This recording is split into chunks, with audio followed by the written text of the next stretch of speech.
Yo, yo, yo, yo, what's up, all you burner stoners and potheads? This is Weedman 420 with the Weedman 420 Chronicles. How are all you vipers doing out there? Mrs. Weedman. Mr. Weedman. How the hell are you? Fantastic. I love it. Hey, all you vipers out there in the world, hope you're smoking some big fat doinks while you're listening to the show. Mrs. Weedman and I are about to get normal with some Chicago Runts by Cronja, a new craft grow here in Chicago and in Illinois. And this is a cross between Red Pop and Runts. And this was given to me by a friend of ours, Carlos. We've had him on the show 2 years ago, I think it was, for our 420 episode we did at Made Gallery. And he is the owner of Up Elevated Cocktails, Runner's High, and then also works for Cronja. And Chicago Runts is a great choice for most consumers as it combines the best of both of its parent strains in the flavor department. There's a sour yet sweet raspberry candy overtone accented by sugary fruits and a banquet of fresh berries, or a bouquet of fresh berries. The aroma is just a syrupy sweet with raspberry berry overtone accented by hints of tangy fruits and a touch of spice. The Chicago Runts High isn't quite as vibrant with effects that are best suited for a lazy evening when you need just a little extra help to get you to go to sleep. You'll feel calm from start to finish with a warming euphoria that has your mood in the clouds and your body locked to the couch. Nice. The effects are calm and happy, along with 26% THC percentage. This is our first time smoking Cronja. I'd like to thank Cronja and our friend Carlos for throwing to the cause. And I think the owner of this brand is a hip-hop artist from Illinois, I believe. I don't remember his name, unfortunately, but because I didn't get a chance to meet him. But Carlos, thank you so much for the weed. I appreciate it. Oh, very nice. And while we're smoking on this, Mrs. Weedman's going to tell you a little bit about 8decades.com. Yeah, and I just pulled up Cronja real quick, and it is actually a Black and veteran-owned business that focuses on the shared culture around cannabis. So thank you, Cronja. Thank you, Cronja, for throwing to the cause. And tell us a little about 8decades.com, Ms. Weedman. Yeah, 8 Decades is our cannabis lifestyle brand. 8 decades of cannabis prohibition is what we are talking about. And the whole idea behind the brand is to stomp the stigma by starting the conversation. So we created some elevated smoke pieces, like a nice rolling tray, a nice ashtray, a multi-tool for your flower so you're not touching it with your fingers. We've got hemp clothing, just some nice product that is lightly branded so that it can be out. Someone could ask you a question, and next thing you know, you're educating the next consumer. How about that? Yes. So check us out at 8 Decades. That's spelled out EIGHT, decades.com. There you will also find swag for the Weedman 420 Chronicles podcast, and you'll find some information about us and our products. So check us out. I love it. And as we always say, as you support 8decades.com, you support the show, and we keep on doing episodes every week for you. So thank you all out there who supported us. Thank you to all of our dispensary partners, too, who supported us, and we appreciate you all out there. And, yeah. It is October 14th, and the next holiday coming up is what? Croptober. Well, before Croptober. Well, after Halloween. Halloween. Yes. I'm slightly distracted because Yuki is in the studio, and there's plenty of places for Yuki to lay. We have provided her many places, and she has decided to take a seat on a really small chair next to our camera. Yes, she's being Yuki, go on your chair. Absolutely her weather outside right now here in Chicago. She's pouting. It is 58 degrees, slight wind. It is absolutely gorgeous outside. And when I went to go bring her in the house, she's mad. She did not want to come in. I had literally had to push her from behind to get her to move. When she doesn't want to do something, she lets us know. She becomes like a 300-pound dog with a 500-pound head. And she will use the head to direct you where she wants you to go. She was being a brat. Yeah. She's mad that I brought her inside. She could have stayed out there probably till morning. She's an outdoor dog. You know what? That makes me mad. That's what she's saying right now. She's being a droopy right now, huh? Yeah. So, Halloween is coming up. Yes, it is. Right? Yes.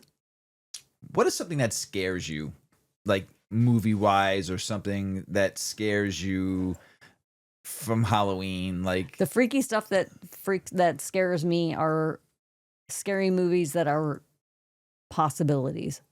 Like Kiss the Girls. That is absolutely no, I'll give you the one that made you cry. Yeah, which one? Terrifier.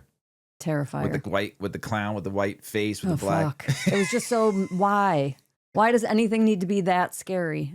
It was just ridiculous. It wasn't even scary. It was It was just horrifying. It was fucking horrifying. Even for me, that was fucking horrifying. No, I think just those movies like Kiss the Girls, where it's just like, I'm a doctor by day and I keep women in a cave and murder them by night, and you'd never know. That's fucking terrifying. That's terrifying. That's terrifying. Like Jason and like the novelty story, Halloween. Michael Myers, Yeah. like those are like thrillers. Yes. They're funny. Yes. But they're such a part of Halloween. Yes, they are great. But there's the one thing that scares a lot of people. What? Scary dolls. Oh yeah, magic. Like that magic. was like That's like the first scary doll in our life. Magic. My sister had to have that freaking doll, and I shared a bedroom with her, and it sat in a chair. That magic doll, that comedian, that man in the suit. What about the clown doll in the Poltergeist? Clown sitting on the chair in the boys' room. Yeah, that was terrible. Fucking clown and it was- disappeared sometimes. Yeah, yeah, well, it would just not be in the chair. Yes, and the boy would throw a blanket over it to hide his Yeah. face. That was scary. That was scary. Now, what about Annabelle from The Conjuring in the glass case? I don't know if you I saw don't think that I movie. know Annabelle. Annabelle was freaky because the eyes. It was one of those dolls that the eyes blinked. Oh. You know, when you laid them down and when you rose them back up. So she'd be in the case and something was about to happen. Her eyes would blink. Ooh. And you knew something happened. But I personally Oh, yeah, think, yeah. I That's personally creepy. think the scariest doll is fucking Chucky. Oh, come on. He's scary. He's creepy. Scary. Yeah. Scariest doll. I don't know is about the Chucky. scariest. Just the creepiest, maybe. Yeah.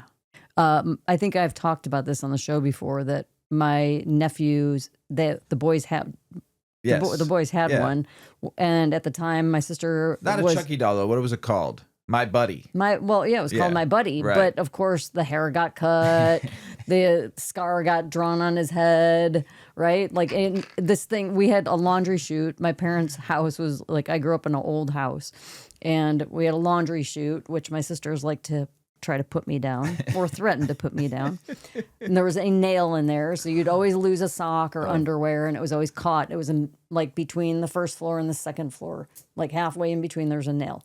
Anyway, I bet you there's still a Chucky- pair there. Chucky would go through that laundry chute a lot, and he'd get thrown in the garbage a lot, and he'd always come back. Do you remember the somehow. song? It was so creepy. Remember the song? The My don't know. Buddy song? My buddy. My buddy. Wherever I My go, buddy and he me. goes, my buddy.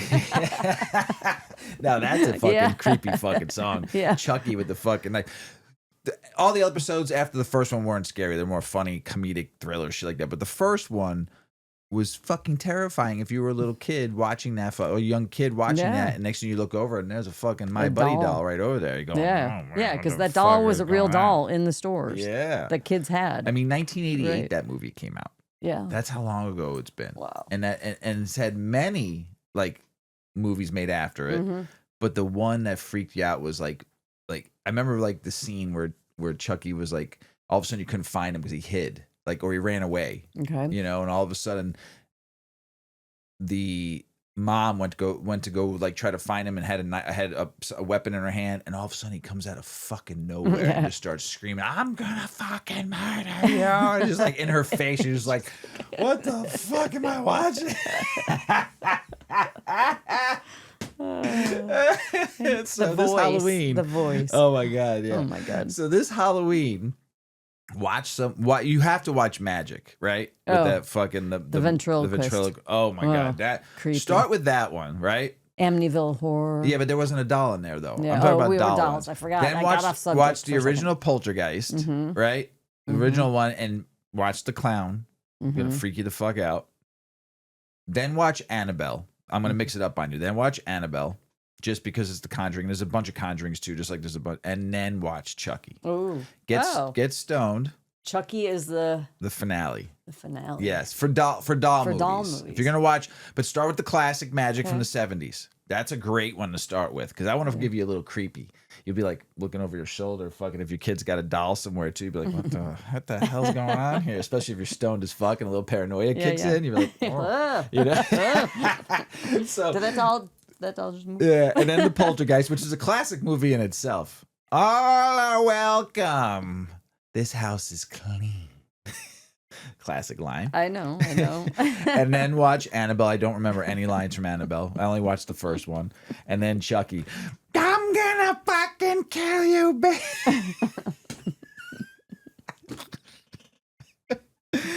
Tell me how y'all think about that. All right? Shoot me a line. And don't forget to subscribe on YouTube, too, when you watch us on YouTube with me doing the knife and cursing. Subscribe to that button on YouTube for Mr. and Mrs. Weedman, please. But yes, any other movies that you recommend that scared the shit out of you? No, not Dolls. Just any other Halloween movie. Oh. We still got 2 more weeks before Halloween, so we'll talk more about movies. But give them one more. The Finisher. Oh, I don't know. You don't remember one that scared the shit out of you? Poltergeist? We just said that one. Or, I'm sorry, The Exorcist. Oh, classic. Yeah. Yes. So The Exorcist. We mentioned Carrie. Carrie's another good one. Christine. Any Stephen King early movies. Cujo. Pet Sematary, Cujo. Great ones. But those are all good. They're scary, Thriller. but they're not like they're more thriller, a little bit of horror. So it's the New York accent. the little bit of Bronx that's left in you. Horror. I always tell horror. people always ask me, where do I get my accent from? Yeah. And I'm like, it's a New York accent, and I lived in Florida, so you got a southern drawl with a Chicago twang. That's my accent now. Whoever gets a twang. The South Side twang. You get a D's, dems, That's and don'ts. the twang. You got a little twang in there. South Side twang. I seen it one time. I seen it. That it ain't right. Hey, Cronja, thank you for the good weed. That's funny. Or Cronja, sorry. Got some French fries?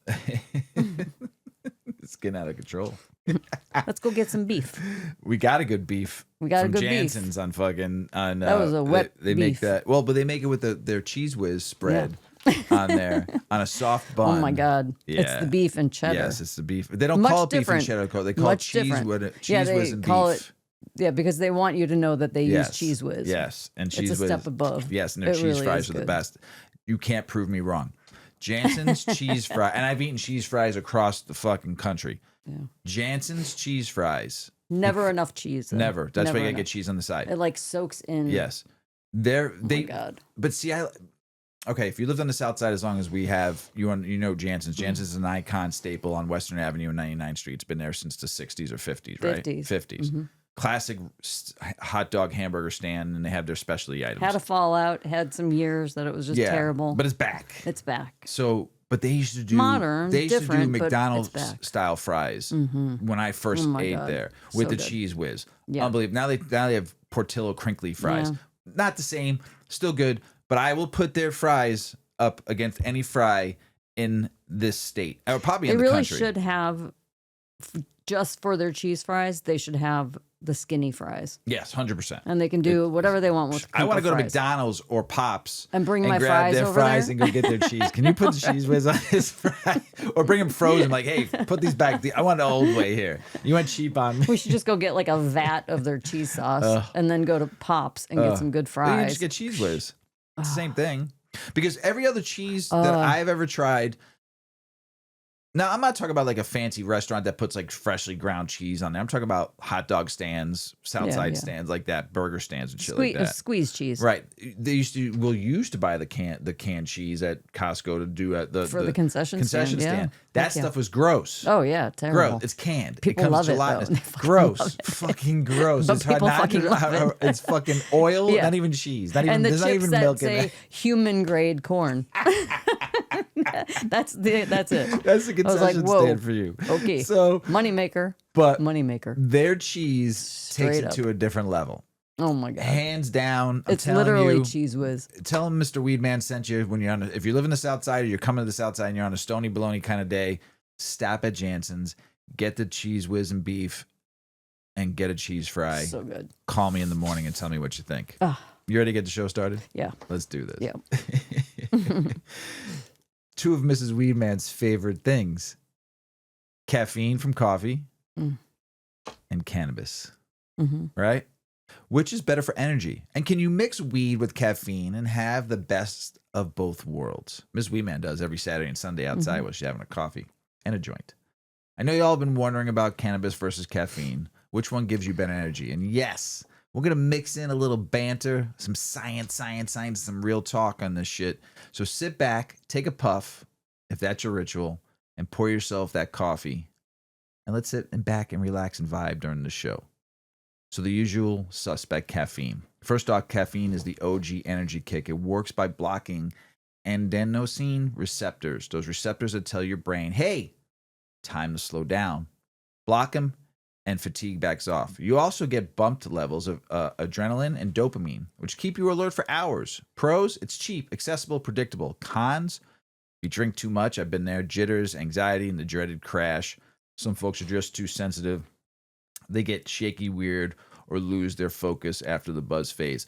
I don't get jitters from I can have 2-3 cups of coffee. I'm good. But when I was first time I ever had the jitters and paranoia on caffeine, I was in London when I went out there for work for a week, and we were out very late at night and had to be up at 8 o'clock in the morning to go to work. I worked for a beer company and I was out there opening up the market. So it was a 12, 13, 14-hour days.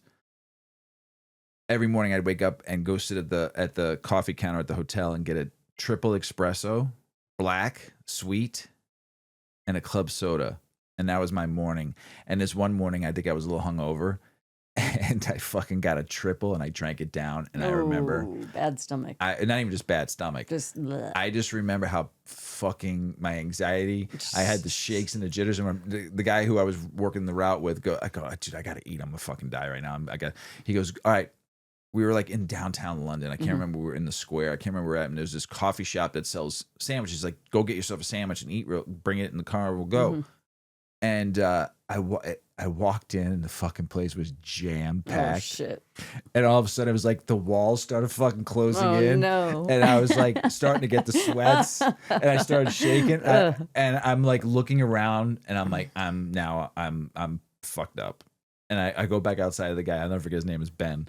And I go, Ben, dude, I'm freaking out, man. I think I drank too much coffee. Can you help me find this sandwich you told me to get? He's like, seriously, bro, I got to park the car for you right now. Oh, no. Hey, there's nowhere to park. Right. He goes, you sit in the car, I'll go in and get it. So he went and got me the fucking sandwich. Oh, my God. I was fucking. He was probably so pissed. Oh, he was mad. He was mad. I made it up to him though. I got him a few draft lines, so I made it up. That's good. Yeah. All right, talk about it. The wild card, cannabis, sativa vibes only, baby. Now I know when you first hear weed for energy, you might raise an eyebrow, but with the right approach, it's a different kind of high octane. Strains matters, right? So depending on the domination of the strain, hybrids or hybrids are your go-to if you want to lift and spark creativity, motivation, mood boost. Mrs. Weedman loves those three, right? Like all three. Dose matters. Too much THC, you might crash into a couch mode. But all right, let me read that one more time. Mrs. Weedman is making me laugh. Dose matters. Too much THC, you might crash into the couch mode, which I don't mind, but not when I want to go do shit. Terpenes matter, though. Look for limonene, pinene, terpene, terps that lean toward lifting, not sedating. Consumption methods matter. Smoking or vaping hits fast. Edibles give you, 30, 40, 50, 60 minutes, maybe an hour, hour and a half. But be patient. Start low and go slow.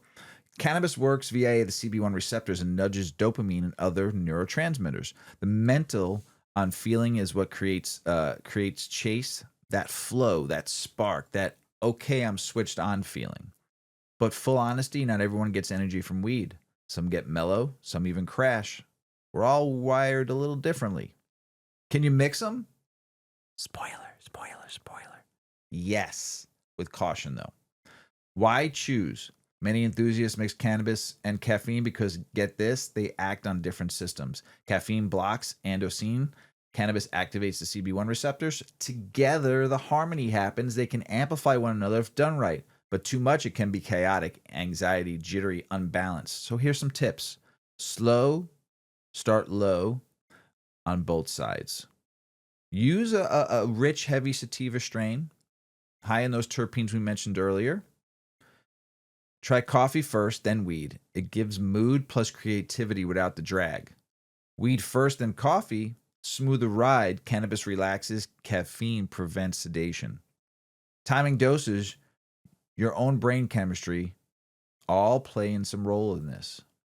So let's talk a little about energy drinks, though. I used to drink energy drinks in my 20s and probably till I was like in my mid 40s. When I have drank coffee too, but I always have an energy drink in the day. And I haven't had an energy drink in 5 years. You just threw out a whole thing of Celsius that was from like 2 years ago that I never even touched. So it's been a while since I've had energy drinks. I try to stay away from them now.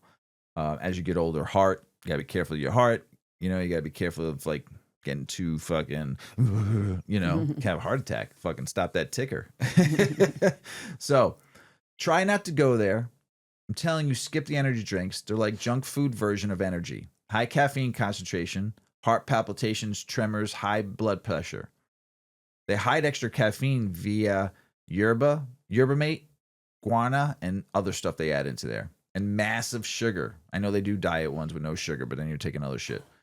So you'll have a blood sugar crash, and basically you're gonna have a crash. So, and you're gonna want to drink more. So I know people that drink 2 or 3 monsters, of like 4 or 5 monsters a day. I'm like, what are you doing to yourself? You're gonna get fucking rotten gut, Long-term stresses on your cardiovascular system, risk of diabetes, adverse events. Real talk though, caffeine is reasonably formed like coffee or tea. I love tea. Cannabis used smartly, way safer than purchasing energy drinks and drinking those all day. Bottom line, it's not about which is better, it's about what you need. If you want straight up mental alertness for study, work, long hours, caffeine might be your champ. If you want that uplifted mood, creative burst, social energy, cannabis might serve you better. Want the combo? Go gentle. Be your own scientist. Track doses, timing effects. Mrs. Weedman's tracking her cannabis use now, right? A little bit. So there it is, the energy debate. No one size fits all, just real options, real trade-offs, and a reminder, respect your body and respect the chemistry, everybody. Right, Mrs. Weedman? Yes. So intentionality starts with understanding. I thought this was a really good article. This person that wrote it, it's from Cannabis Tech Today. And I thought it was this opening was really, really nice. Go ahead, tell us about Middle Brain. I never planned on a career in cannabis. For nearly a decade, I was a special education teacher. My passion has always been teaching and helping people. Then I became a mother, and everything shifted. My time, my energy, my health. Somewhere in all of that, I realized I had only ever done one thing since graduating college, and I needed to check in with myself. With the birth of my first child, I decided to cut out alcohol and mindfully reintroduce cannabis back into my life. What I found wasn't just relief, it was clarity, calm, and a deeper sense of well-being amid the hustle and bustle of mom life. Growing up in a cannabis-positive home, there was no stigma attached to its use. As I continued to thrive, I noticed that many women were curious about cannabis, but cautious. It occurred to me that there was a huge educational gap in cannabis, and women were untapped, that they were an untapped group that deserved more support. Today, as the Director of Engagement and Education at Silver Therapeutics, my role is both strategic and deeply personal. On a weekly basis, I touch many facets of the business. On the engagement side, I can be seen doing anything from contributing to and approving blog content and email newsletters to overseeing community events and social media marketing. On the education side, I help shape the training program for new hires and develop our in-store educational products.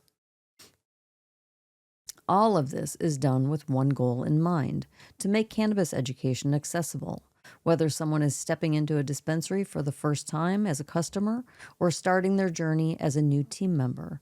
It's my belief that education is the foundation of intentional and mindful cannabis use. My background in education informs everything I do. One thing I brought with me from the classroom is the simple truth. Never assume someone knows what you're talking about. Cannabis can feel overwhelming. Terms like cannabinoids, terpenes, and decarboxylation can be confusing. The best educators meet people where they are instead of immediately trying to pull them up to their level. I think that's a wonderful tip. When we approach customers using high-level language, it can make them feel that they don't belong in their conversation, and that's how people get shut out. It's not about watering anything down. It's about having the compassion and patience to build from the ground up. Because most people aren't clueless. They're curious. They just need someone to walk them with them, not talk over them. Consumers can be intentional with cannabis.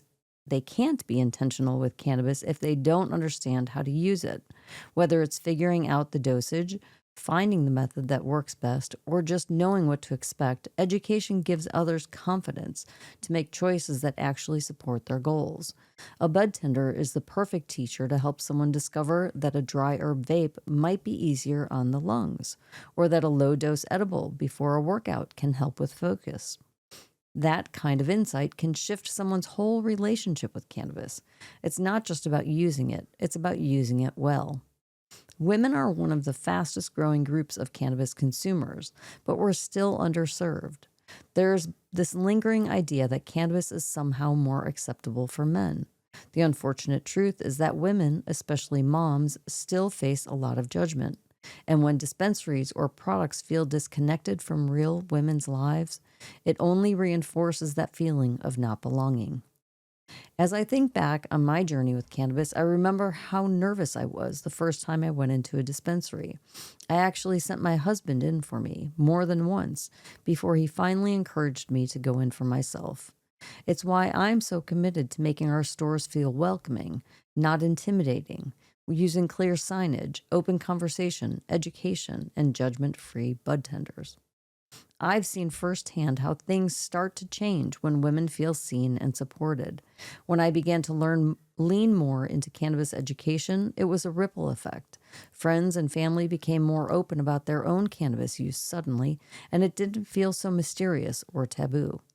I truly believe women are uniquely positioned to lead the wellness conversation around cannabis. We already know how to battle stigma, advocate for our own health, and hold space for others. A lot of us are caregivers, and I see cannabis as a way of receiving care too. When used intentionally, it doesn't numb you out of your life. It helps you be more present. Ooh, such a good sentence. And presence is what more and more women are seeking. Not escape, not intoxication, just balance.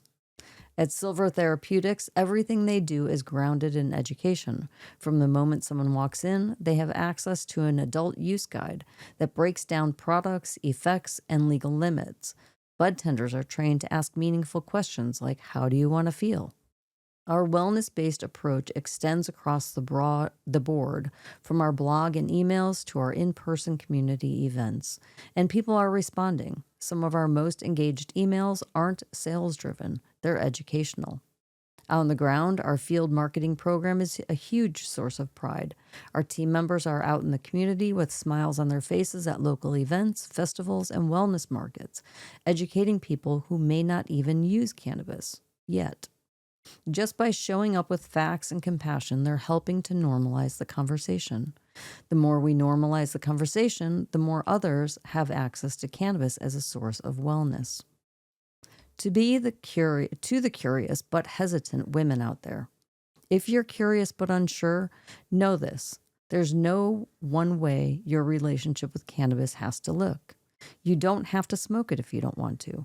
Your journey is your own, and you don't have to fit into the box. You just have to be open to discovering what might work for you. Education gives you the power to make that discovery on your own terms, and consumers deserve to feel empowered. In the end, it's not about being an expert. It's about being intentional, and intention begins with education. What a great article. Yeah. The author, Rayne. Ryan. Yeah. Mick Glamory Nygren is Director of Engagement Education at Silver Therapeutics. Phenomenal article. Rain. That's what I thought. That's what I thought. I just didn't want to fuck it up. I'm sorry I butchered it. But just like Reginald Reefer, If you're ever in Chicagoland area, reach out to us. I'd like to hear more.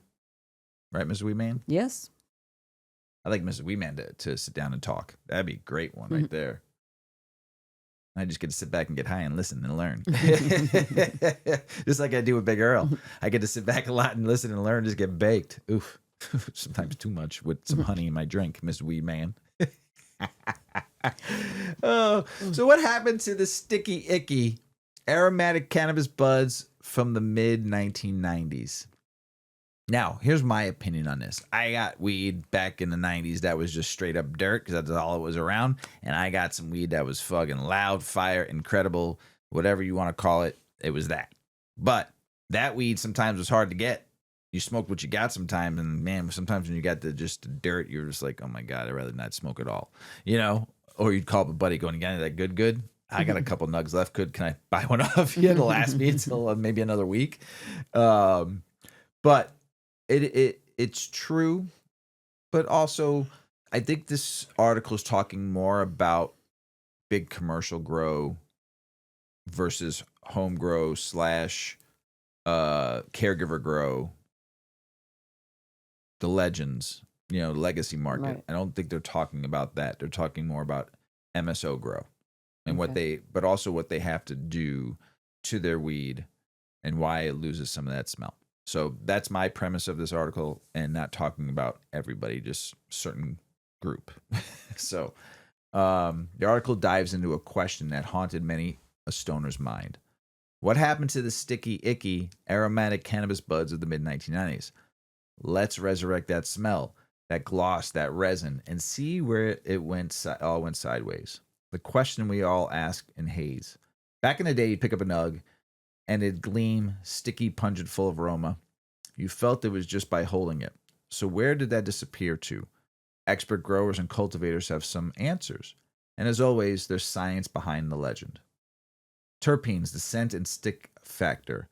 Here's Ground Zero, a terpene story. A classic study by Ross and Isley compared fresh frozen cannabis oils versus traditional air-dried buds. Fresh frozen retained 92% monoterpenes, 7% sesquiterpenes, and 1% of volatile sulfur compounds. But air drying, you lose a heavy chunk of the monoterpene profile. That means less smell, less flavor, less sticky magic. In fact, as much as 55% of B-myrcene, a big terp for aroma and body, can vanish in just a week if drying and curing are sloppy. That loss is literal dollars evaporating both in aroma and street appeal. Over drying, the silent killer. So what's killing our sticky buds now? Over drying, pure and poor curing practices are the main culprits. In commercial grows, traditional HVAC systems and dehumidifiers often run too wide a swing. When temperatures or humidity fluctuates, trichome heads expand, contract, and terpenes vaporize out. Once those terps are gone, no amount of love will bring them back. Some growers even overdry on purpose, wanting to reduce the risk of mold or microbes at the cost of aroma and stick. But that's a trade-off. Safety versus sensory richness. The right drying and curing dance. This journalist says, let me walk you through the ritual. How we bring back as much of the ghost of mid-90s sticky glory as possible. Drying normally takes about 10 days. Hang full plants or branches in sealed rooms. Start at 45% room humidity, 65 degrees Celsius or Fahrenheit for initial days. Then gradually shift RH to 55% while lowering temp to 60 degrees Fahrenheit. Then raise RH to 58% for the final day. This journalist's take. At that point, stems should still bend without snapping. Outer leaves dry, but inside of the bud still holds moisture. Target water activity 0.62 to 0.63. Curing next. Aim for AW between 0.58 and 6.2. That's water activity. Give your cured buds a marshmallow rebound. Squeeze, they bounce back. Use airflow, temperature control, proper RH so enzymatic activity can break down chlorophyll sugars, etc.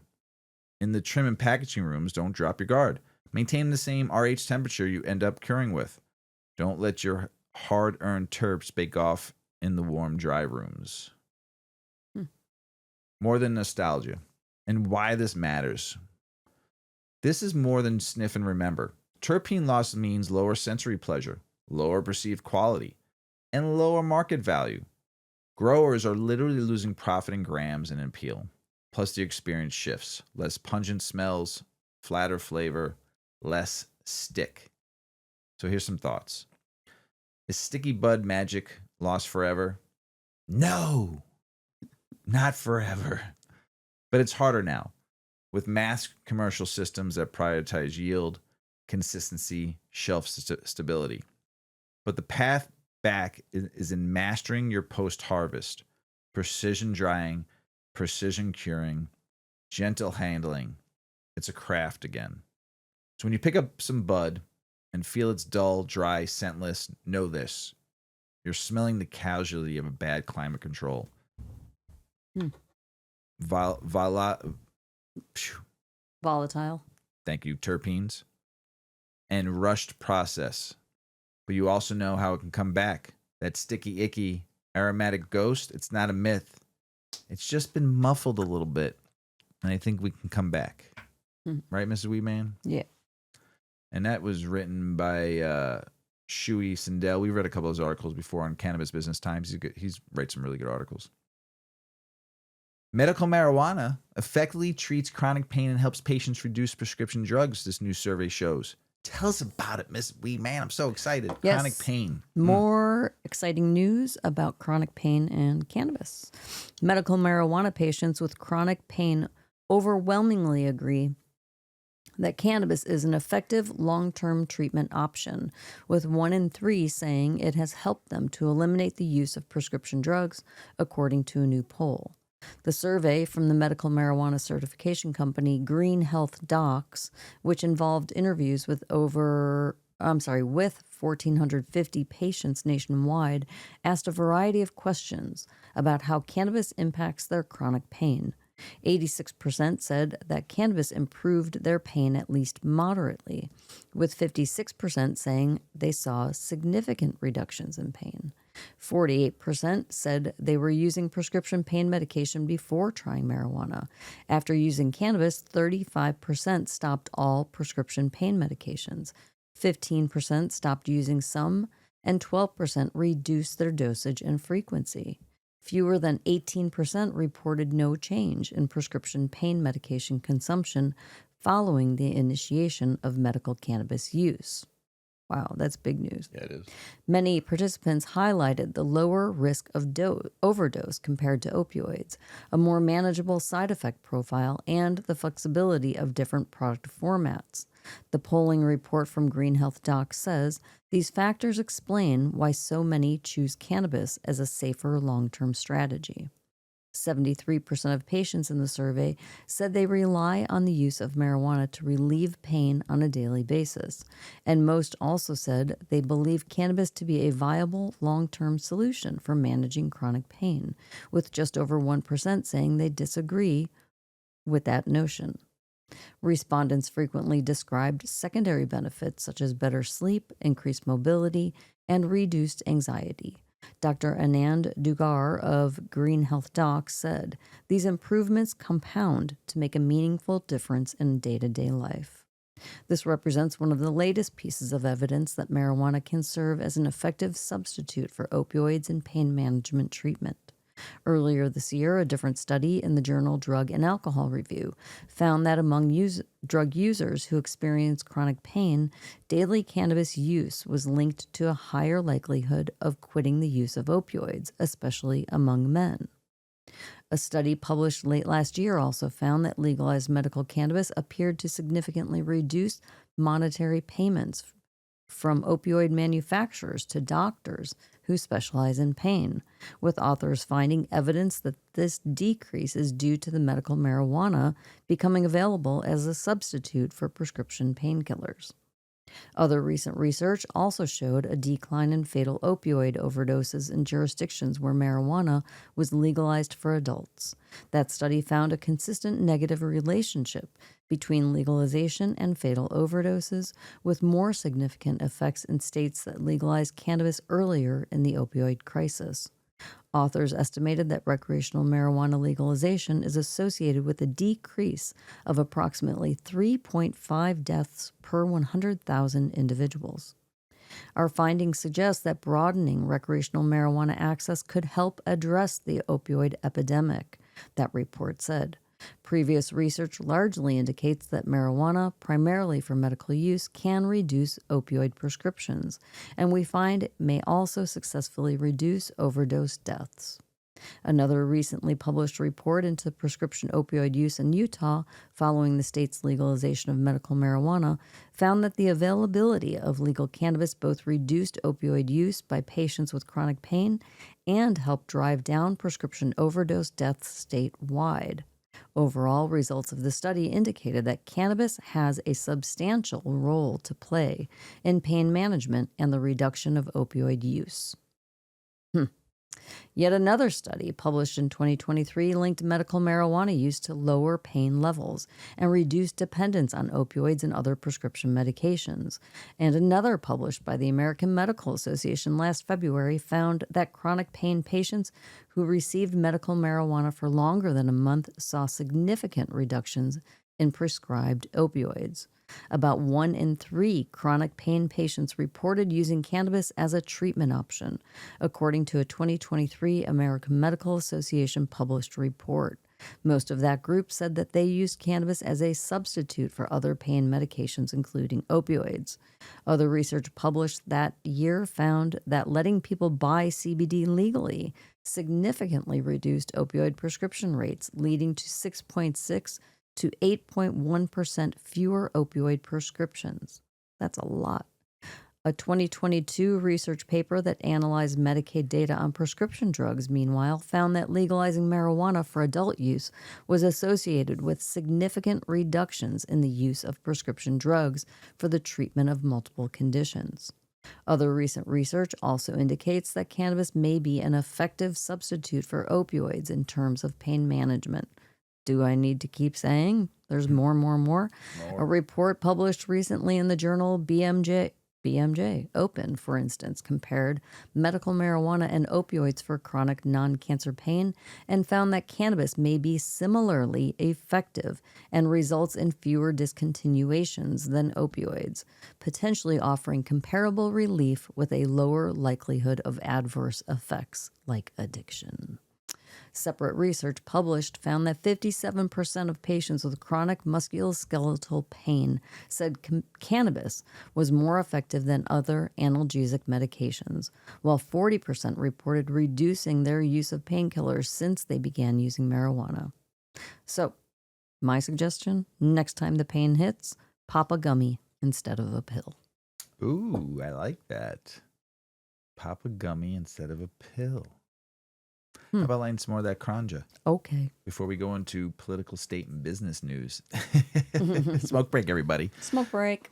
So while Mrs. Weedman's lining that up, though, I'll start. Political, state, and business news. Why America needs a national medical cannabis program now. This piece argues a little bit that all state-by-state patchwork is doing more harm than good. Patients get left behind, research stalls, and companies chase profits over prescriptions.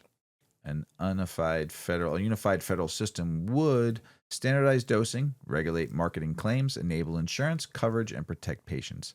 It's medicine, not merch, and it's time Washington got the memo. Alabama's HB 445 tried to tame the Wild West hemp scene. Instead, it shuttered shops. Smokable hemp now is a Class C felony. Synthetics banned. And THC in edibles capped at 10 milligrams. Retailers face new licensing restrictions and fear outright shutdown. It's regulation run amok. Small businesses got squeezed. Customers cut off. Wild idea, huh, Miss Weedman? Mm-hmm. This is good weed. Got me high as fuck earlier. There you go. Angelo La Roche opened Green Club in New York City. I'm proud of this human right here. But to keep it alive, he's juggling 3 jobs just so this dispensary can stay open. He's hustling hard, covering staffing, rent operations, and while balancing extra gigs. It's the real grind behind the green dream. Passion, sacrifice, and a whole lot of hustle. If you want to succeed, you got to do whatever it takes, right, Ms. Weedman? That's right. Wisconsin's GOP Assembly Speaker wants census on medical cannabis, but calls the Senate bill too broad. He favors a limited program, just a few state-run dispensaries for truly ill patients.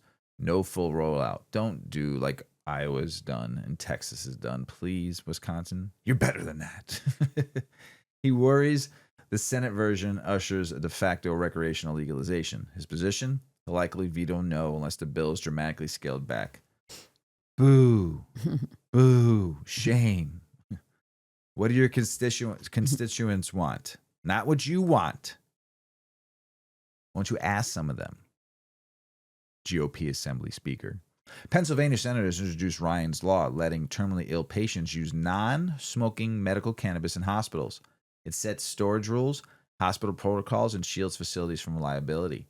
Unless federal crackdowns kick in, it's a compassionate move so sick folks can stay alert, feel heard, and not just fade out in sedation. Trump's DOJ has slashed federal drug prosecutions to multi-decade low, down 10% from last year. Money laundering charges tumbled 24%. Drug conspiracies 15%. Agents from the DEA and ATF were diverted to immigration raids. Raid gear over investigation, one insider griped. The war on drugs looks like it's getting benched for border drama. Attorney General Pam Bondi pledged to review tribal cannabis sales, especially Cherokee land operations, after a GOP senator flagged cross-state apps. She also committed to probing a controversial app connecting buyers to legal dispensaries across state lines. Meanwhile, the admin quietly eyeing rescheduling marijuana at the federal level. Pot pressure politics, it's a wild ride. Leave the Native American folk alone. Leave the Cherokee land operations alone. You can't touch them. I don't even care, AG Pam Bondi and whoever the GOP senator it is. Can't touch this. Leave the Native American folks alone. If Trump reschedules marijuana, say from Schedule 1 to tree, GOP senators call it a game changer. Senators Sullivan, Moreski, and Kramer say it'll shift party dynamics, open bank doors, and legitimize reform. They're excited but curious full legalization. Maybe later, right now, rescheduling could break barriers. Hemp industry leaders are begging Trump not to let Congress reverse the 2018 Farm Bill's legalization of hemp. They warn that banning hemp products with any THC would destroy 95% of the market, gut jobs, and shift business underground. They're pushing for smart regulation, not prohibition, and asking, don't let a rush bill kill the crop we made legal. Nope, your eyes weren't deceiving you. A New York dispensary went viral. Project Pigeon. Delivery claim turned into to be total PR stunt. I saw this a couple weeks ago in an article that had pigeons. They were saying this dispensary was going to have pigeons deliver your weed. Oh my gosh. Carrier pigeons. I remember that. Could you imagine? So so it was a PR stunt, and they teased 20 birds with mini backpacks flying weed across the city. Even fooled media outlets. But yeah, no pigeons ever got trained. It's all smoke and mirrors. Or Big Bird. Just flying your weed to you. Ohio Governor DeWine just slapped a 90-day ban on intoxicating hemp products. That means no THC drinks, edibles, or gummies sold outside dispensaries. Retailers must clear their shelves, which they did, which was today, October 14th, or face fines. He says it's about protecting kids, but hemp businesses are howling over being shut down. But I just read 4 hours ago, it is now 5 or 6 hours ago, because we started a little bit later than we normally do. But a judge temporarily blocked Governor DeWine from banning hemp products until October 28th, when the next hearing for this is.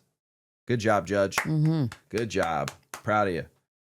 DC's council just unanimously approved a bill to extend conditional medical cannabis license by 12 more months, giving new operators more breathing room to find locations and finish build-outs. Many had trouble securing real estate, and funding under the old deadline. It applies retroactively to June 28, 2025, so no one loses out mid-race.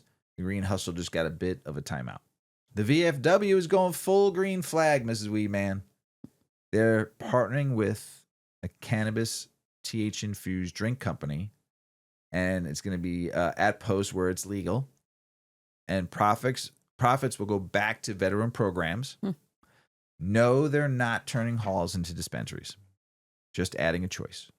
It's big and bold and a salute to evolving times.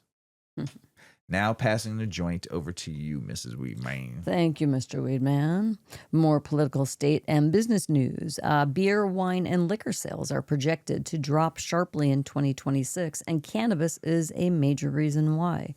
A new Constellation Brands report predicts beer sales will fall by $185 million and spirits by $253 million. Fewer people are drinking, with alcohol use dropping from 67% in 2022 to 54% in 2025. Experts blame health concerns, changing social norms, and a growing preference for cannabis. Cannabis drinks are now top sellers at some dispensaries, offering a social alternative that's viewed as healthier and more sustainable. Most cannabis users aren't impressed with Trump's moves on weed so far. 58% actually disapprove. But here's a twist. 39% say they would support him more if he legalized or rescheduled cannabis. So, translation, the green crowd's giving him the side eye, but they'll dance if he plays the right tune. Will he? Let's see. Florida Senator Tina Polsky filed SB 136 and SB 130, aiming to shield medical cannabis patients at home and work.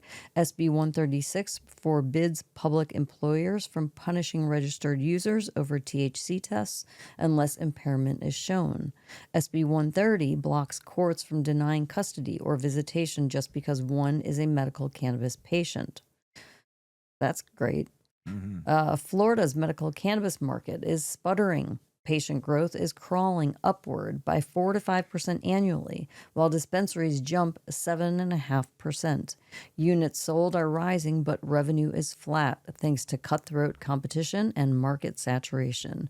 Big MSOs are tanking. Investors are sweating. Florida's green rush, it's more like a slow drip these days. Veterans groups and prisoner advocacy organizations hit Capitol Hill, pushing Congress to reform cannabis laws. Free those jailed for pot. Grant veterans safer medical access. They're backing bills like the Prepare and H.R. 2935 and the Evidence-Based Drug Policy Act to shift federal stance. They say unity's their strongest weapon. Left, right, veterans, everyone is in for justice.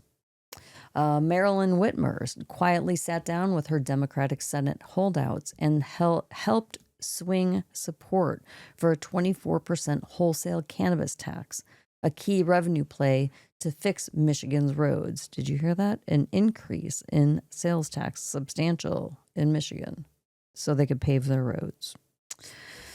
She pushed, negotiated, and landed the votes needed. Of course, it's an easy answer, even though many were hesitant about the impact. Wow. I think this is going to hurt Michigan cannabis. Oh, huge. But there was a senator that came out and spoke openly and said, we didn't need the 24% tax on wholesale.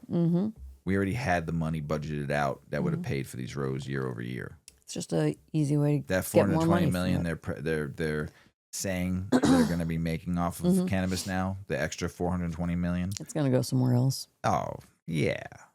That's politics. I mean, I'm sure it'll fix some roads, but yeah, they're going to be fixing some other things too. Yeah. Like the lining of their pockets. Oh, did I say that out loud? Sorry, Ms. Weedman. Or some future project. Yeah, some future projects. The Omaha Tribe of Nebraska legalized medical and recreational cannabis in July of 25, and now they're moving full steam ahead to open their first dispensary by early 2026. They've received over 70 applications for a 5-member regulatory commission. They plan a vertical license controlled by the tribe. Nebraska's Sovereign Green Ride has begun. Take that, Governor. Yeah. Stick it in your culo.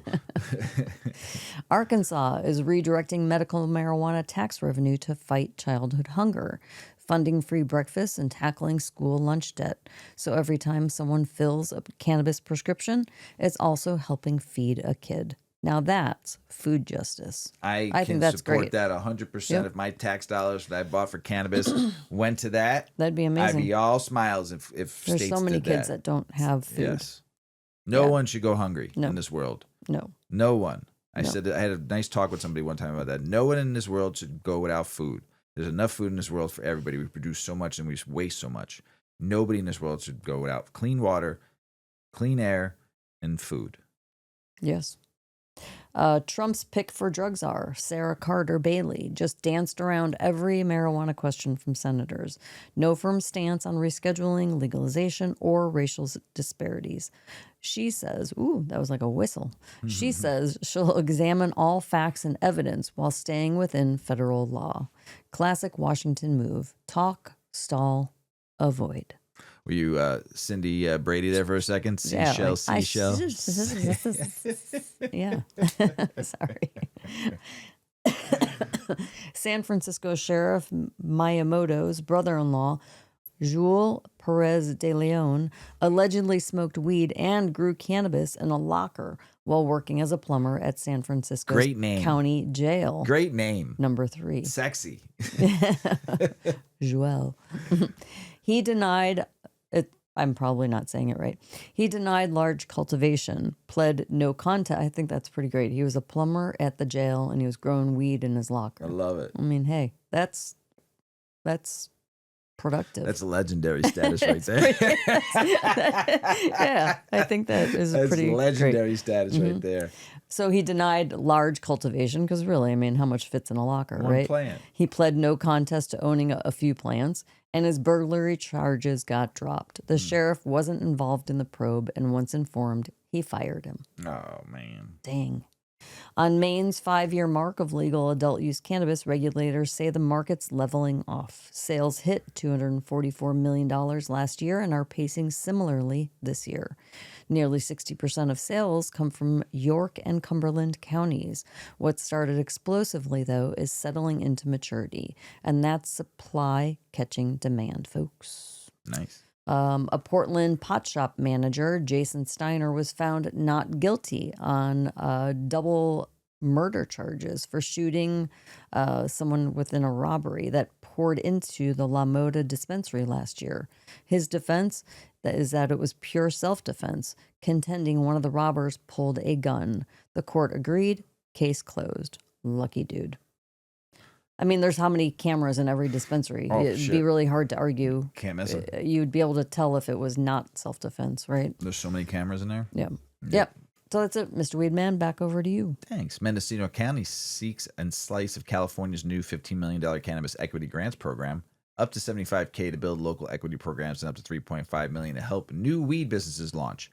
They grabbed 5 past grants and plan to apply again. It's about lowering the barriers, lifting legacy growers, and shifting the illicit green game legit. A GOP Senator, Tom Tills, wants the states to be able to opt into cannabis legalization, but only with the federal excise tax and guardrails.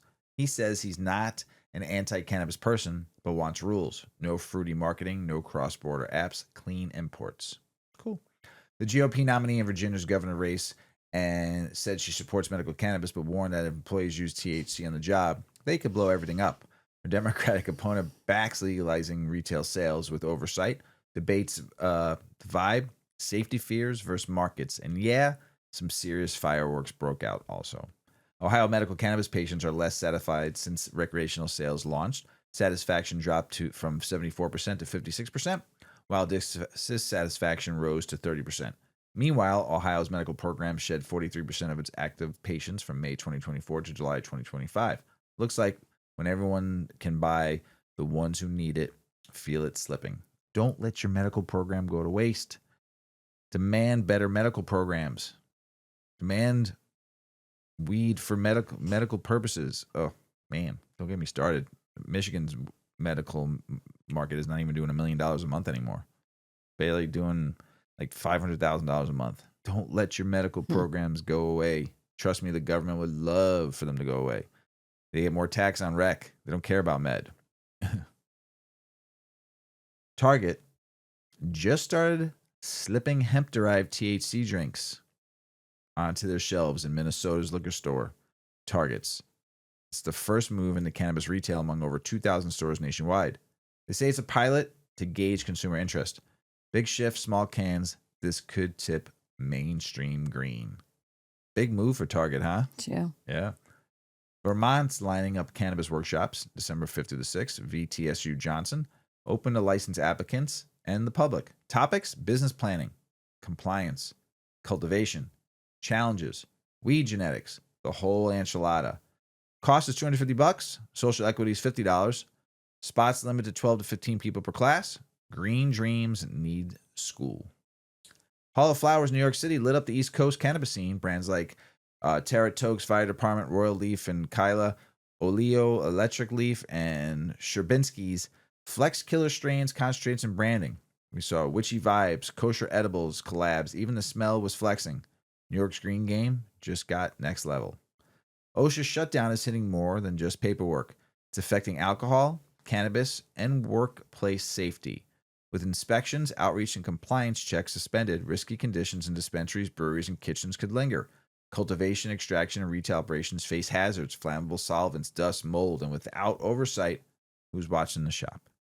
Bureaucratic pause and green industry equals recipe for trouble, Mrs. Weedman. For trouble. It is October. It is. What is going on right now? What did we just do, Mrs. Weedman? It is Croptober, Yes. harvest season. The fall harvest that shapes the global cannabis industry. Yes. Tell us about it, Ms. Weedman. Yep.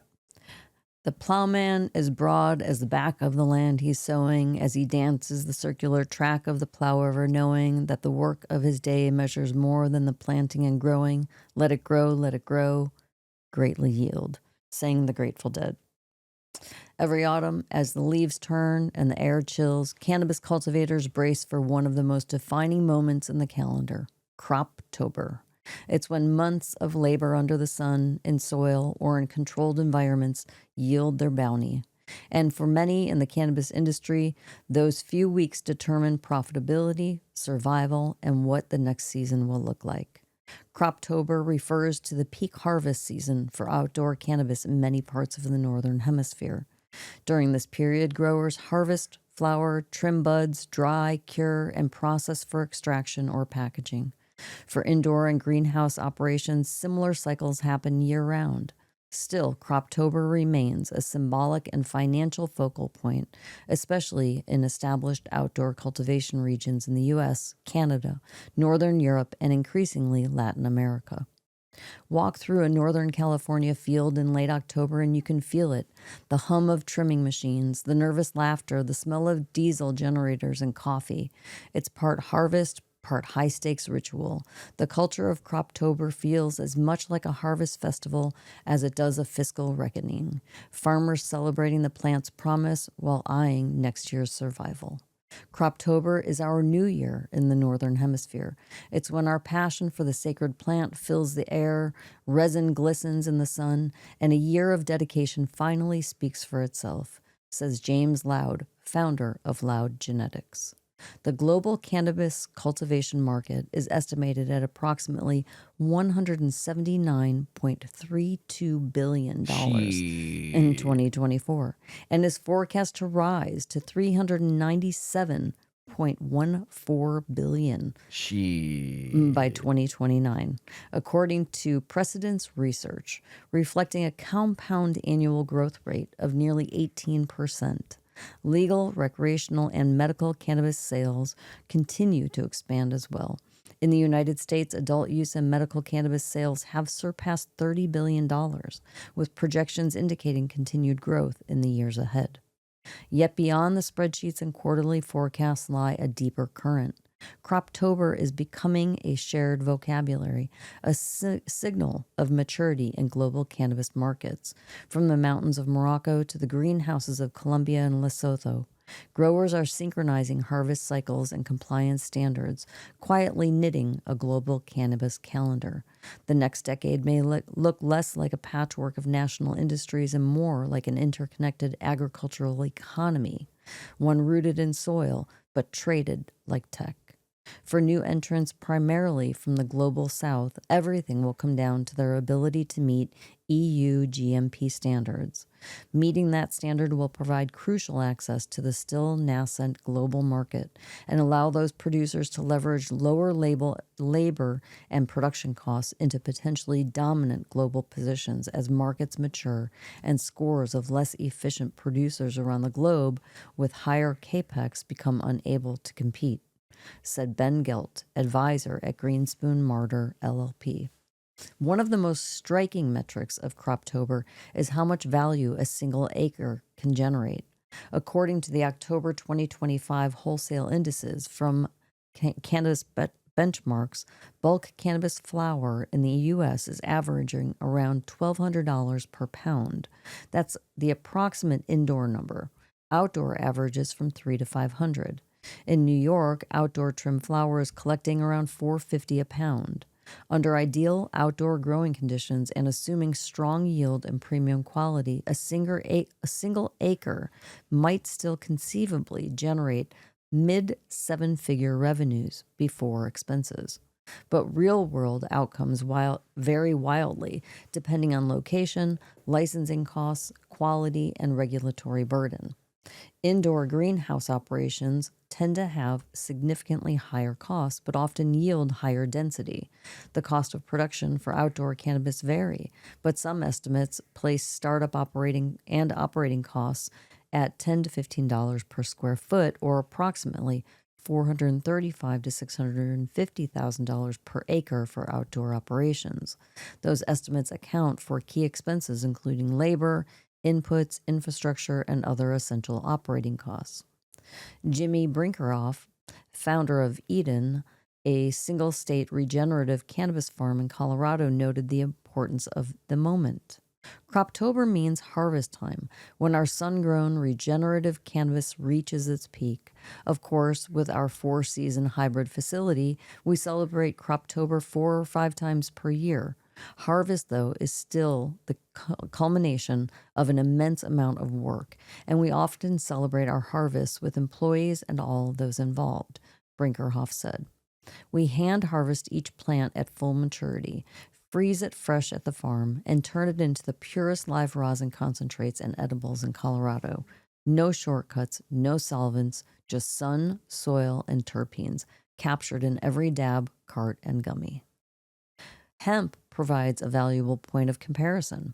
In 2023, for example, in the U.S. floral hemp grown outdoors, it averaged approximately 1,088 pounds per acre, with a total associated value of $241 million for the open-grown floral hemp sector.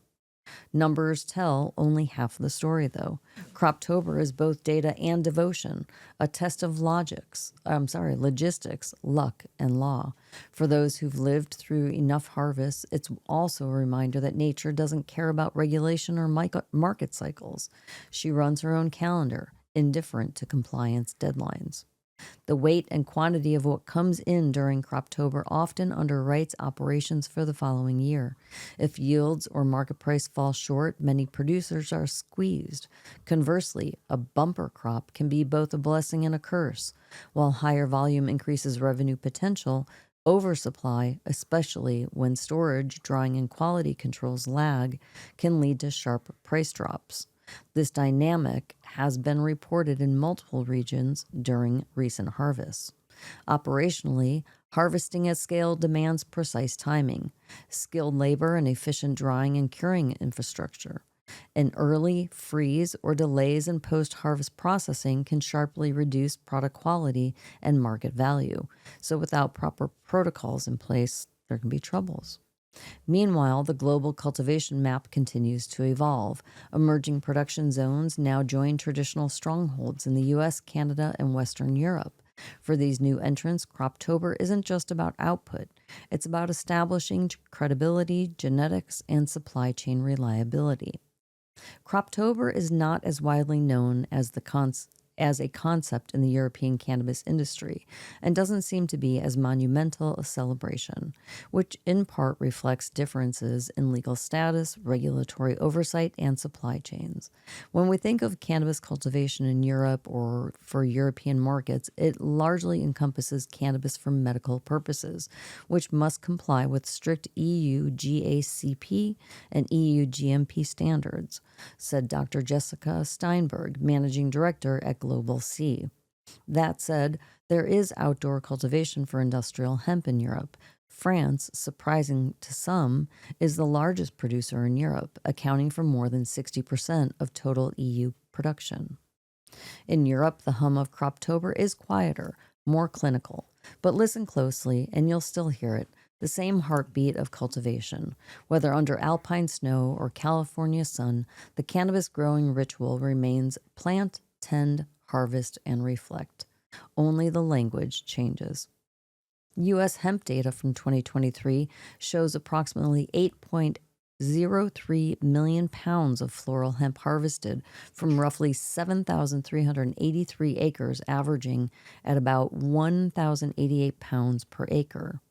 Value per acre tends to peak where legalization and well-regulated adult use frameworks allow higher price points, production costs are controlled, and post-harvest infrastructure such as drying, curing, extraction, and product development is readily accessible. Genetics and strain quality also play a significant role in commanding premium pricing. Sergio Martinez, founder and CEO of Blimburn Seeds, underscored the importance of starting with strong genetics. Seeds mean everything for the harvest, he said, no matter how skilled the grower or how refined the drying and curing process. The results will only ever be as good as the genetics behind them. Good seeds have the potential to deliver the best harvest if the grower does their part. In regions including parts of Colorado, California, and certain Canadian provinces, yields combined with high market wholesale prices result in per-acre returns reaching into the high hundreds of thousands to over $1 million for premium outdoor flower in ideal conditions.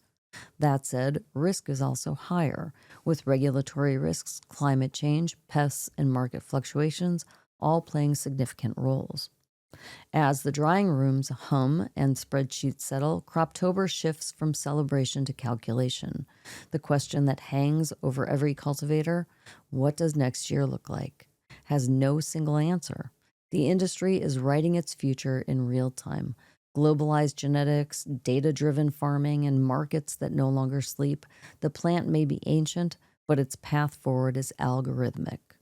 Following the harvest, inventory and pricing trends often shift. A large Croptober harvest can cause supply to outpace demand, leading to short-term dips in wholesale prices, unless export or consumer demand surges.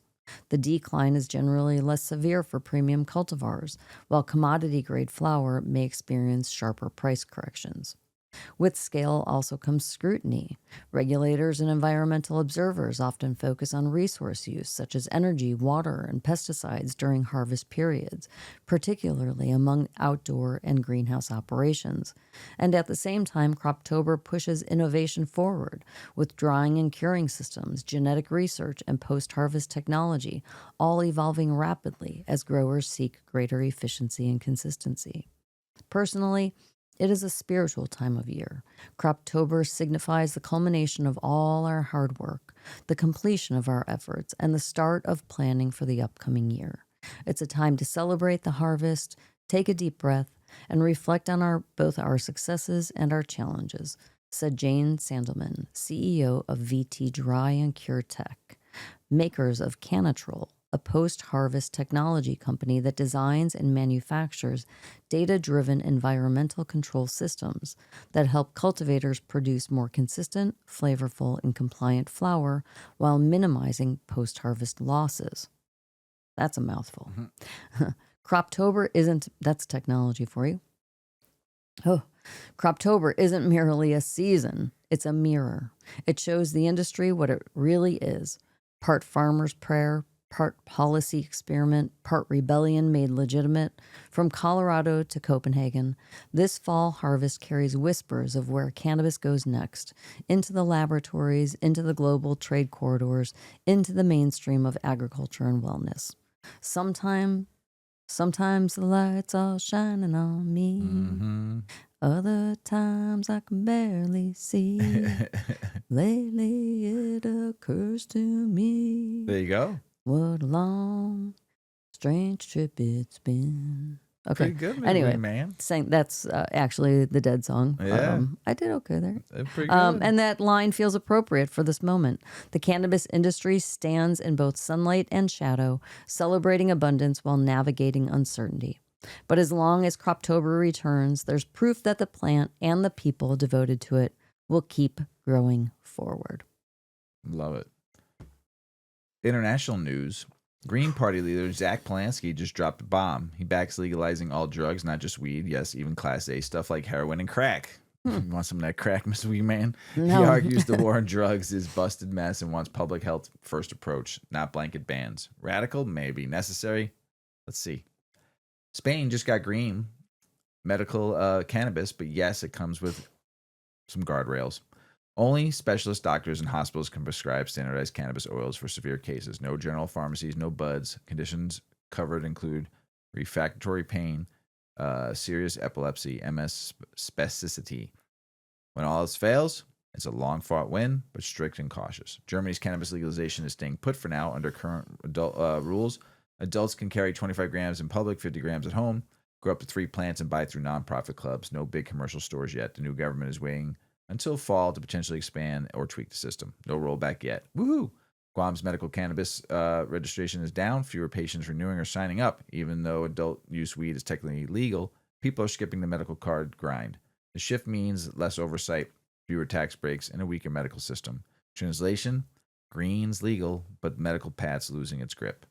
Kai Kalker just said nope. 79% voted against legalizing cannabis on the island in a historic referendum. Worth noting, 857 ballots cast, 678 no, versus only 176 yes.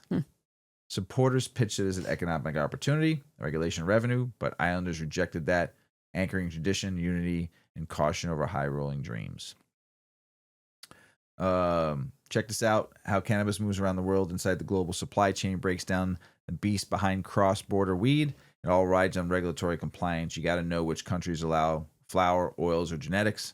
Medical cannabis gets treated like a pharmaceutical, requiring GDP, cold chain audits, batch tracking. Logistics get wild. Clones within 3 to 4 days lifespans, but temps between 59 and 77 degrees. Strict handling. One slip and customs kills your shipment. Bottom line, global weed isn't just planting, it's precision, law, and chemistry. About 15.4% of young Europeans aged 15 to 34 used cannabis in the past year. Italy's on top of the leaderboard with 21.5%. Those Mediterraneans, Mrs. Weedman, those Mediterraneans. Followed by Croatia, the Slavics, 20.3%. The Slavics. And Spain, 19.4%. They're lighting up more often. On the other end, Portugal is only 4.9%, Greece is 4.5%, Hungary is 3.4%. Report the lowest use. Young men are about twice as likely to say they smoke compared to women. Herbal cannabis and resin are still king. Even with all the new stuff out there, market value is a hefty $12.1 billion across the EU. That's pretty good. Yeah. Someone in Hollywood died. Mm-hmm. Another one. Robert Redford a few weeks ago. Let me light this joint while you talk. This is Diane Keaton. Yeah. Right. Hollywood's most stylish stoner. But you want to know what, everybody? What? She never smoked. I know. That's why I thought it would be appropriate to light up. Because she smoked as an actress, that, like in her roles. Yes. There was often, she was a pothead, but not in real life. Nope. All right, Mr. Weedman. Here we go. Thanks. Tell us about it, Mrs. Weedman. Among cinema's best stoner archetypes, past or present, Diane Keaton brought to life. Hang on a minute. She brought to life some of the most memorable, film moments where cannabis appeared naturally without drama or moralizing. A calm, witty, and impossibly chic on-camera weed enthusiast she was. Keaton left this world on October 11th, leaving behind a filmography that, through laughter and vulnerability, reshaped how Hollywood portrayed relaxation, desire, and female intelligence. Wow. Californian actress, fashion icon, adoptive mother, and Oscar winner, and more recently, a late blooming singer who finally fulfilled an almost forgotten dream. Keaton's characters offered both stoners and non-stoners alike dialogue and scenes that were at the very least beautiful, while voiding the burned-out cliche of the dazed pothead who can't string two thoughts together.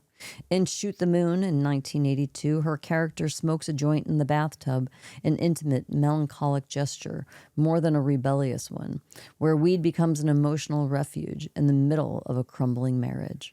Decades later, in The Family Stone, in 2005, Keaton plays a matriarch with cancer who faces her illness surrounded by humor and family warmth. In one of the film's most relaxed scenes, the family shares some suspiciously festive brownies, hinting at the use of weed without spelling it out.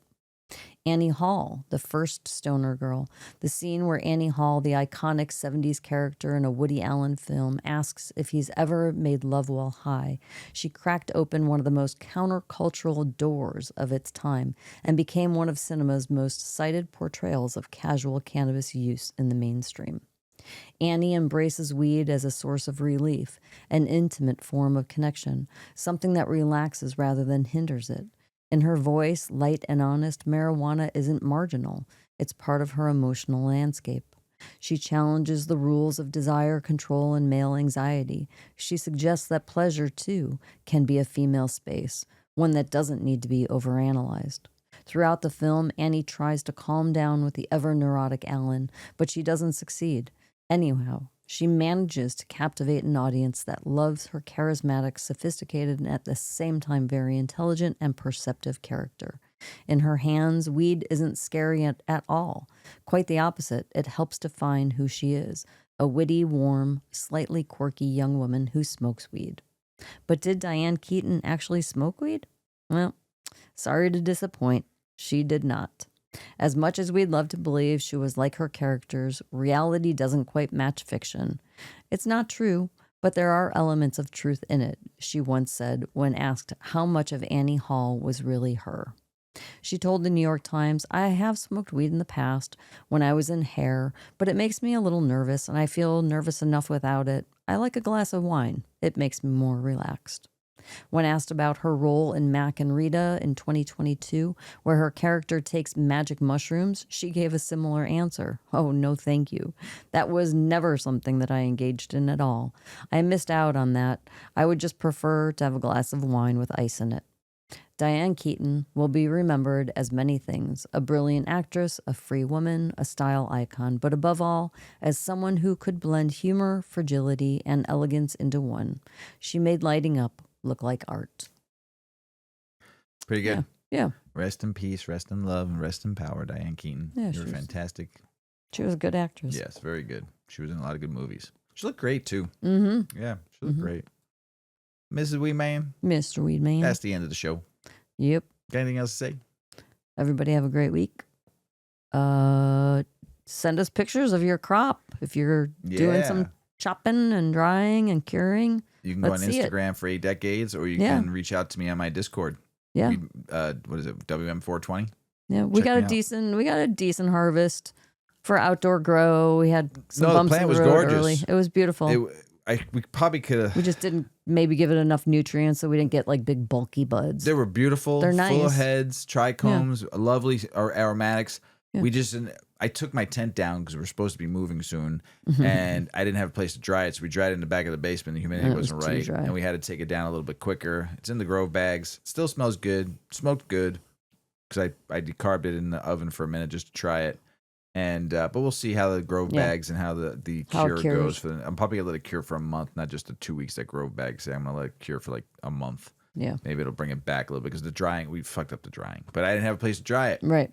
And the plant was so pretty and purpley and beautiful, and the trichome heads were. But when we were That's okay. when we were trimming it, I think it's still going to be when good. we were it trimming was it, sticky. holy Yeah. shit, we Yeah. had so much resin. Yeah, and then on our gloves, all the keef. Oh my god, and all the keef. It Oh was my god, beautiful. we took a We bunch of saved that. it. We took Yeah. a bunch of it though and put it on a joint that night, and we were Whee! ripped. It was amazing high. Oh, the sleep I had that night was wonderful. We saved a lot of that, and That was good. We're gonna have some good edibles too, because like 4 or 5 of the jars are for edibles, and I put a lot of that keef in there too. And, oh my god, so oh. many little sugar leaves. Oh, Saved it's gonna all be of those so babies. good, so good. So I love y'all out there.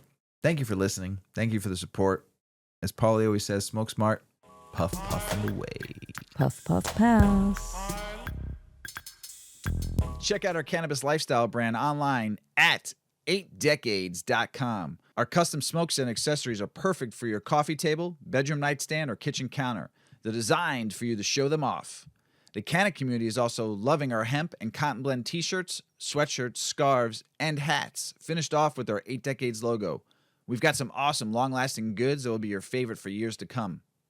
8 Decades, because a 9th decade of cannabis prohibition isn't acceptable.